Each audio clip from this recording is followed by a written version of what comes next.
তিতুমীর কলেজকে বিশ্ববিদ্যালয় করার দাবির আন্দোলনকে কেন্দ্র করে রাজধানীর মহাখালী ও গুলশান এলাকায় বেলা বাড়ার সাথে সাথে তীব্র হয়ে ওঠে যানজট। এদিকে বিদেশের চিকিৎসা ক্ষতিপূরণ ও রাষ্ট্রীয় স্বীকৃতির দাবিতে আন্দোলনে আহতরা দ্বিতীয় দিনের মতো আগারগাঁওয়ে মিরপুর রোড অবরোধ করলে রাজধানীর দুই প্রান্ত কার্যত অচল হয়ে পড়ে। বিস্তারিত জানাচ্ছেন মানিক শিকদার। সরকারি তিতুমীর কলেজকে বিশ্ববিদ্যালয় করার দাবিতে রোববার বেলা 11:50 দিকে মহাখালীতে কলেজের সামনের সড়ক অবরোধ করে শিক্ষার্থীরা। এতে সড়কের উভয় পাশে যান চলাচল বন্ধ হয়ে যায়। বেলা বাড়ার সাথে সাথে গুলশান 1 নম্বর গোলচত্বর এলাকায় বারাসাত ব্যারিকেড কর্মসূচি বিস্তৃত হয়। যানজটের কারণে ভোগান্তিতে পড়েন স্কুল কলেজের অসংখ্য শিক্ষার্থী ও কর্মজীবী মানুষ। স্কুলগামী যারা আছেন বা যারা বিভিন্ন অফিসে যাচ্ছেন, বিভিন্ন কাজকর্মে যাচ্ছেন, তারা আটকে আছেন। আমরা চাই অতি দ্রুত এইসব সমস্যার সমাধান হোক। মানে আমার বাবা ওপেন হার্ট সার্জারি করা লাগবে ওনার, এখন ওনাকে আমার ডাক্তার দেখাইতে হবে। ডাক্তার না করলে ওনাদের চেয়ে বড় বিপদ আমি পড়বো। তখন আমার দায়বার কে নিবে? ওনারা নিবে? কখনো ওনারা দায়বার নিবেন? ওনারা তখন এখানে থাকবেন না, ওনারা একটারও খুঁজে পাবেন না। এরকম দেশ চাই না যে দেশের ভিতরে আমরা কষ্টতে থাকি বা আরো 5 জন জনগণ কষ্টতে থাকে।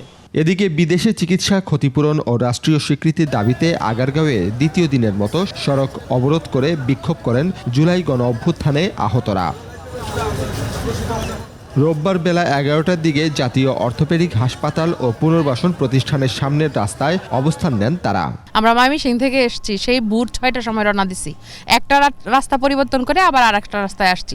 কথা নাই বার্তা নাই, 2 দিন পরে পরে এই ধরনের আন্দোলন আমাদের জন্য খুবই এটা কষ্টের বিষয়। অ্যান্টিঅক্সিডেন্ট ও ফ্লেভোনয়েড সমৃদ্ধ ফ্রেশ প্রিমিয়াম টি 1 কাপে কাঁপিয়ে দিন।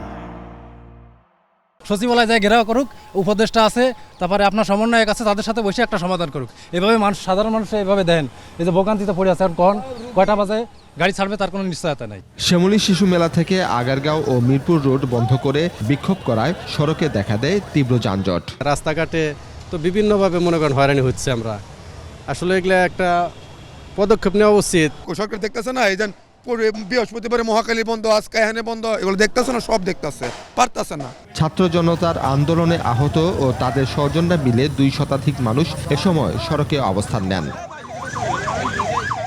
মানিক শিকদার, 21 টেলিভিশন, ঢাকা।